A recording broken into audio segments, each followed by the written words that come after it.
WhatsApp guys, welcome to our YouTube channel and our new video.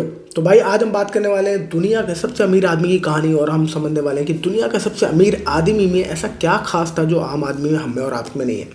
तो जब आप इसकी कहानी सुनोगे तो आपको लगेगा कि यार खास तो है भाई, बॉस खास तो है, ये आदमी ही कुछ अलग है भाई। ऐसा इतना ब्रेव और करेजियस बंदा नहीं देखा। इनफैक्ट ये बड़ा हैरानी होती है कि बड़ा अंडर कॉन्फिडेंट थे ये, और इस उम्र में जब उनके पास बहुत कुछ था तब भी बहुत अंडर कॉन्फिडेंट थे। इसकी वजह से इनको इनफैक्ट मोटिवेशनल स्पीकिंग की क्लासेस, पब्लिक स्पीकिंग की क्लासेस लेने पड़ गए। आप सोच नहीं सकते यही बंदे होंगे जिनके दुनिया का सबसे अमीर आदमी बन गए एक टाइम पे, वॉरेन बफेट। तो भाई आज हम बात करने वाले वॉरेन बफेट की, और कितना एक्सेप्शनल इनका काम रहा है। मतलब इतना कॉन्फिडेंस और इतना रिस्क लेने की क्षमता, अमेजिंग, और इतनी कंसिस्टेंसी के साथ इन्होंने काम किया ज़िंदगी में। ये हमें बहुत कुछ सीखने को मिलता है। तो हम शुरू करेंगे, वॉरेन बफेट कहाँ पैदा हुए थे। ओमाहा नेब्रास्का में ये पैदा हुए। इनके पिताजी ऑलरेडी स्टॉक मार्केट में काम करते थे। इनफैक्ट इसके पापा का छोटा सा बिजनेस था जो स्टॉक्स और बॉन्ड्स बेचा करते थे। तो इनको पहले से थोड़ा सा एक्सपोजर था बिजनेस के बारे में। इन्होंने अपने जो पापा की लाइब्रेरी थी वहाँ से उन्होंने किताबें पढ़ना स्टार्ट करी, बिजनेस के बारे में, वैल्यूएशन के बारे में, स्टॉक्स के बारे में। उनको थोड़ा सा आइडिया तो लग चुका था। एट एज ऑफ 6 साल की उम्र में इन्होंने अपने ग्रैंड डैड, अपने दादा से पैसे लिए, और 6 साल की उम्र में इन्होंने कोक बॉटल्स बेचना स्टार्ट करी। कोक की बोतल, कोल्ड ड्रिंक, कोका कोला की बॉटल बेचते थे, और ये एक पैक पे 6 सेंट कमाते थे। एक पैक मतलब कि पैक ऑफ 6 बोतल जब ये बेचते थे तो इनको 5 सेंट मिलते थे उस टाइम पे। 5 सेंट कमाते थे। उसके बाद बहुत जल्दी अब इनका काम चल पड़ा, ये डोर टू डोर ये कोका कोला बेच रहे थे। तो इनको लगा कि यार और कुछ भी बढ़ा सकता है। तो इन्होंने उसमें डाली च्युइंगम, उसके बाद ऐड करी मैगजीन्स, और ये डोर टू डोर सेलिंग अपना करता रहा। इनफैक्ट इन्होंने उस टाइम पे ये डोर टू डोर सेलिंग करके एट द एज ऑफ 11 इन्होंने इन्होंने अपना पहला स्टॉक खरीद लिया था स्टॉक मार्केट में। सिटी सर्विस नाम की एक कंपनी के 3 शेयर लिए इन्होंने, जो ऑयल एंड गैस कंपनी थी। और उसके बाद वो कंपनी जब इन्होंने बेच दी तो थोड़े बहुत प्रॉफिट पे, $5-6 के प्रॉफिट पर इन्होंने बेची। उसके बाद इन्हें लगा कुछ टाइम बाद वो कंपनी और ऊपर चली गई। तो इनको एक चीज़ समझ में आई कि यार मैंने बहुत जल्दी बेच के निकल गया मैं। तो इनको ये सबसे पहले पता चला बाय एंड होल्ड। तो ये इनका पहला सबक था ज़िंदगी का जब इन्होंने स्टॉक मार्केट में कदम रखा था। 5 साल बाद ये ओमाहा से वॉशिंगटन डीसी पहुंचते हैं। जब इनके पिताजी का तबादला होता है, इनके पिताजी वहाँ कांग्रेसमैन थे तो वहाँ नौकरी करना था इनको। तो ये वहाँ पहुँचते हैं और ये सोचते हैं क्या करें। तो इन्होंने वही काम स्टार्ट करे थे, न्यूज़पेपर डिलीवरी का काम करते हैं स्टार्ट। तो न्यूज़पेपर डिलीवरी स्टार्ट किया। टाइम्स हेराल्ड का ये न्यूज़पेपर डिलीवर करते थे घर घर जाके। और उसी जो पैसा इन्होंने कमाया उससे एक पिन बॉल मशीन इन्होंने खरीदी, जो कि एक बार्बर शॉप पे खड़ी कर दी। अब बार्बर शॉप पे जब ये पिन बॉल मशीन, तो जो बार्बर शॉप पे लोग आते थे तो पिन बॉल जब तक खेलते रहते थे, कुछ ना कुछ तो करना है लोगों को, वेटिंग इज डूइंग समथिंग। तो वेट करते वक्त क्या करें, तो पिन बॉल खेलते थे। तो उसमें एक एक सिक्का डालते थे, सेंट डालते थे कुछ और खेलने के लिए। उससे इनको बहुत फ़ायदा हुआ। इन्होंने बहुत ही जल्दी 2 पिन बॉल मशीन और खरीदी, तो टोटल 3 पिन बॉल मशीन खरीदी और उससे ही पैसे बनाए। उसके बाद उन्होंने वो पिन बॉल मशीन्स भी बेच दी। एट द एज ऑफ 15 अपने जो प्रॉफिट, 15 साल की उम्र में इन्होंने जो प्रॉफिट था इनके पास इतना हो गया था कि इन्होंने 40 एकड़ का एक लैंड खरीद लिया नेब्रास्का में। कमाल है, 15 साल की उम्र में इतना बड़ा डिसीजन ले लेना, इतना बड़ा लैंड ले लेना, अपने आप में एक एक्सेप्शनल क्वालिटी है। इनफैक्ट उसके बाद ये पहुँचे 1947 में हाई स्कूल करके ट्रेडिंग के बिजनेस में। ये चाहना चाहते थे ट्रेडिंग के बिजनेस में हमेशा, क्योंकि इनको स्टॉक्स का थोड़ा आइडिया बहुत हमेशा से था। पर इनके पिताजी ने कहा नहीं भैया, पहले हाई स्कूल करो, पहले अपना कॉलेज करो।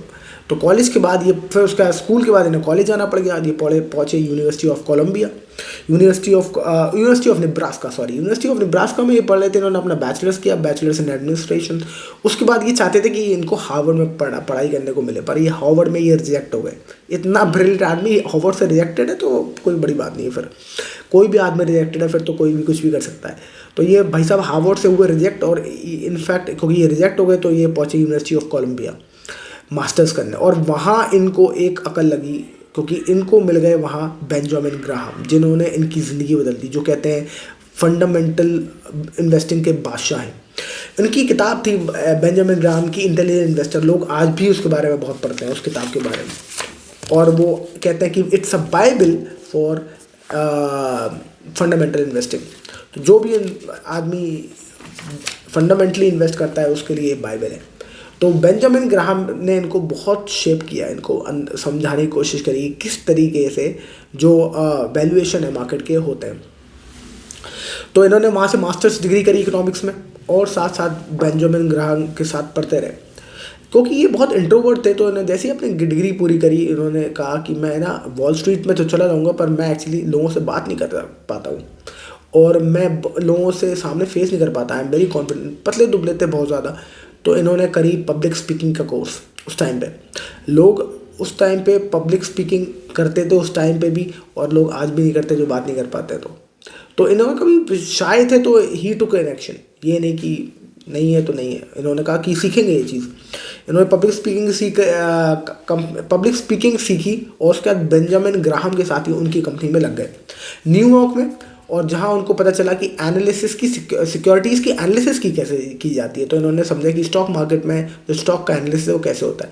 वो बेंजामिन ग्राहम के साथ काम करते और काफ़ी साल तक उन्होंने काम किया। बेंजामिन ग्राहम के साथ काम करते करते उनको ये समझ में आया कि बेंजामिन ग्राहम का जो नेचर है वो काफ़ी डिफरेंट हो। इनफैक्ट इन दोनों के नेचर में काफ़ी फ़र्क था। बेंजामिन ग्राहम जो थे वो एकदम वो नंबर्स वाला आदमी था कि जो नंबर्स कहते हैं हमें वही करना है। जो नंबर्स हैं, नंबर्स ही भगवान है। जो क्या कहते हैं कंपनी कमा रही है उसका अगर नंबर्स कम है तो मतलब कि बेकार है। पर जो वॉरेन बफेट थे ये चाहते थे कि हम कभी भी फंडामेंटल इन्वेस्टिंग करें उसके साथ साथ उसके मैनेजमेंट को भी इंक्लूड करें। मैनेजमेंट की होप्स, मैनेजमेंट के एस्पिरेशंस भी बहुत इंपॉर्टेंट। कई बार शायद नंबर्स अगर सही भी नहीं आ रहे पर मैनेजमेंट में फायर है तो वो आगे नंबर अपनी चीज़ें मोड़ सकती है, जो कि बेंजामिन ग्राहम का स्टाइल नहीं था। तो बेंजामिन ग्राहम को छोड़ के जबकि वो रिटायर हो गए 1956 में, अब वॉरेन बफेट अपने आप पे थे कि अब मैं अपना खुद का काम करूँगा। और तब स्टार्ट हुई बफेट पार्टनरशिप लिमिटेड। बफेट ने अपनी कंपनी स्टार्ट करी लोगों को इन्वॉल्व करके, लोगों से पैसा लेके। तो लोगों ने पर वॉरेन बफेट चाहते तो उस टाइम पे भी वॉरेन बफेट के पास अच्छा खासा पैसा था, पर वॉरेन बफेट ने सिर्फ एक बेडरूम को अपने ऑफिस में कन्वर्ट किया, अपने घर के एक बेडरूम को ऑफिस में कन्वर्ट किया और अकेले ही पूरा ऑफिस चलाते थे। उनके पास इन्वेस्टर्स थे, उनके पार्टनर्स थे जिनसे उनसे पैसे लिया, पर अपने ऑफिस का काम पूरा, इनफैक्ट मेल डालने से लेके एनालिसिस, बैलेंस शीट्स, अपना रिटर्न फाइलिंग, सब कुछ वो अकेले ही करते थे बेडरूम से। सोचिए, एक $10,500 तक की वो अपनी वर्थ बना चुके थे उस टाइम पे।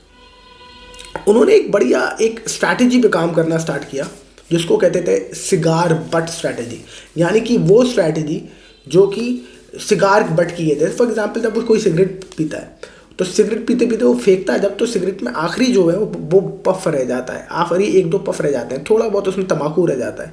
तो वॉरेन बफेट ने ये स्ट्रैटेजी अपनाई और वॉरेन बफेट ने स्टार्ट किया ऐसे बिजनेसेस को ढूंढना जिसमें थोड़ी बहुत जान बची है। मतलब कि इतना पैसा, उसकी वैल्यू इतनी कम है जितने ज़्यादा तो उसके जितना से ज़्यादा का तो उसके पास एसेट है। फॉर एग्जाम्पल, अगर कोई कंपनी के पास बहुत ही बड़ी बड़ी बिल्डिंगें खड़ी हैं पीछे और उसकी लैंड की वैल्यू अच्छी है, पर अगर आप उसके पूरे शेयर खरीद लो तो उसकी जो वैल्यू आ रही है वो उससे कम आ रही है। तो वॉरेन बफेट ने ऐसे बिजनेसेस में इन्वेस्ट करना स्टार्ट किया कि उसकी अगर हम पूरी कंपनी भी खरीद लेते हैं और उस कंपनी को जब नीलाम कर देंगे तो उसकी जो ज़मीन की वैल्यू है उससे वो पैसा कमा लेंगे। तो उसको कहते हैं सिगार बट स्ट्रैटेजी। इस तरीके से उन्होंने वो वाले बिजनेसेस ढूंढे जो बहुत ही ज़्यादा अंडर वैल्यूड है, बहुत ही ज़्यादा सस्ते प्राइस अर्निंग रेशियो, बहुत ही ज़्यादा $2-2, $5-5 में मिल रहे थे। तो ऐसे बिजनेस में उन्होंने स्टार्ट किया इन्वेस्टिंग करना और अपने 6 साल तक ये किया। 6 साल में उन्होंने $7.2 मिलियन का कॉर्पस बना दिया अपने और अपने पार्टनर्स के लिए, अकेले काम करके। ऑल अलोन देखा जाए तो 29.5% के कैगर के साथ, कंपाउंडेड एनुअल ग्रोथ के साथ उन्होंने ग्रोथ किया है। 1956 से 1969 में उन्होंने 104 मिलियन डॉलर का कॉर्पस खड़ा कर दिया। बट इसके बाद उनको लगा कि अब शायद जो मार्केट है वो बहुत ज़्यादा ओवर वैल्यूड है, इतना ज़्यादा प्राइस राइज हो रहा है, हर मार्केट बहुत ज़्यादा ही ऊपर जाता जा रहा है। इस यूफोरिया को उन्होंने फ़ायदा तो उठाया, पर अब वो बहुत ज़्यादा कॉशनरी फील कर रहे थे। अब उन्हें लग रहा था कि बहुत ज़्यादा स्टॉक मार्केट में बहुत ज़्यादा ओवर प्राइस्ड है। बट द प्रॉब्लम इज़ कि उनके पास इन्वेस्टर्स जो थे, उनके जो पार्टनर्स थे, वो चाहते थे कि ये और पैसा लगाते जाएँ और ऊपर मार्केट जाता जाए।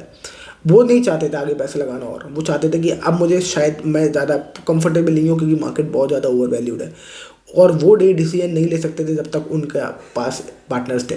तो इसलिए $104 मिलियन का कॉर्पस बनाने के बाद भी खुद के भी उनके पास करीब $24 मिलियन थे। $24 मिलियन की वर्थ के बाद उन्होंने अपने पार्टनर्स को कहा बाय बाय, और उन्होंने कहा अब मैं अपने लिए काम करूँगा। और उन्होंने समझा कि भाई अब हम पार्टनर्स को खुश नहीं कर सकते, अब हमें वो करना पड़ेगा जो हमें दिख रहा है। और उनको दिख रहा था एक मार्केट में करेक्शन, उनको दिख रहा था एक मार्केट में कोलैप्स, उनको दिख रहा था हाई प्राइजेस, हर चीज़ बड़ी महंगी हो गई थी। उन्होंने अपने पार्टनर्स को बाय बाय बोला और स्टार्ट करी अपनी खुद की कंपनी, और जन्म हुआ बर्कशायर हाथवे का। बर्कशायर हाथवे एक ऐसी टेक्सटाइल की कंपनी जो बहुत लॉस में थी, टेक्सटाइल की कंपनी जो बहुत लॉस में थी और $7 पे मिल रही थी। उन्होंने दिमाग लगाया कि $7 पे कंपनी मिल रही है, अगर हम इसको कंपनी को पूरा भी खरीद लूँ तो इसके पूरे नेटवर्थ बेचने के बाद भी मुझे $11 मिल जाएंगे, तो मैं तो $4 तब भी प्रॉफिट में लूँगा। तो ये सोच के उन्होंने उसमें इन्वेस्टिंग भी स्टार्ट करी। उसके बाद उन्होंने उनके कंपनी के जो ओनर थे उससे कहा कि मैं शेयर खरीद लेता हूँ तुम्हारे, पर उनके ओनर्स ने शेयर बेचने के लिए हाँ तो कर दिया, पर उसके बाद थोड़ी चीटिंग कर ली, और उस चीटिंग को गुस्से में आके वॉरेन बफेट ने पूरी कंपनी ही खरीद ली, क्योंकि उनके पास इतना पैसा था उस टाइम पे। बर्कशायर हाथवे को पूरा खरीद लिया। अब वो परेशान थे बर्कशायर हाथवे को कैसे करें, क्योंकि इतना बड़ा हाथी पाल लेना आसान नहीं, और यही बड़े बड़े लोगों की खासियत होती है। जैसे कि हमारे इलॉन मस्क ने भाई साहब ट्विटर खरीद लिया था गुस्से में। तो जो बड़े लोगों की ये खासियत होगी, जब जो किसी चीज़ में घुसते हैं तो पूरे घुस जाते हैं, फिर बाद में सोचते हैं अब क्या करना है। अब उन्होंने बर्कशायर हाथवे तो खरीद ली, पर अब समझ में नहीं आ रहा था क्या करें, इसको कैसे इसको क्या कहते हैं एक दोबारा इसको ज़िंदा करें। और उसके बाद क्योंकि जब उन्होंने ये करा तो उन्होंने कहा चलो ठीक है देखते हैं। उसके बाद आए उनकी ज़िंदगी में चार्ली मंगर साहब, जिन्होंने उनको बहुत कुछ नई चीज़ें सिखाई। चार्ली मंगर साहब ने उनको सिखाया कि आपकी सिगार बट स्ट्रैटेजी तो ठीक है भाई साहब, पर it's always better to buy a great company at a fair price rather than buying a fair company at a great price. यानी कि उन्होंने कहा कि ऐसी ठीक ठाक कंपनी जो महंगी हो वो मत खरीदो, इनफैक्ट ऐसा खरीदो कि जो बहुत बढ़िया कंपनी, बहुत एक्सेप्शनल बिजनेस है उनको खरीदो ठीक ठाक प्राइस पे। बहुत ज़्यादा सस्ती खरीदने की कोशिश मत करो, पर ठीक ठाक प्राइस मिले खरीद लो। अगर वो बिजनेस बहुत बढ़िया है तो उसको सोचो मत। तो उस चार्ली मंगर साहब के मिलने के बाद वॉरेन बफेट का थोड़ा सा दिमाग चेंज हुआ, और उन्होंने सिगार बस स्ट्रैटेजी से अब वो अच्छे बिजनेसेस पे, क्वालिटी बिजनेसेस पे खरीदना स्टार्ट किया। मतलब कि सोचो कभी एक टाइम पे वो ऐसे बिजनेस उठाते थे जो जिसकी वैल्यू बिल्कुल ख़त्म हो गई हो, और अब वो उठाने लगे ऐसे बिजनेसेस जिसकी वैल्यू बहुत ज़्यादा है और प्राइस भी ठीक ठाक है पर बहुत ज़्यादा ओवर वैल्यूड नहीं है। तो उन्होंने ख़रीदा कोको कोला में उनकी इन्वेस्टिंग स्टार्ट हुई। कोको कोला में उन्होंने अच्छा खासा स्टेक खरीदा। उसके बाद उन्होंने खरीदे अमेरिकन एक्सप्रेस और वॉशिंगटन पोस्ट के शेयर ये, और इन्होंने अपनी इनफैक्ट होल्डिंग बढ़ाई।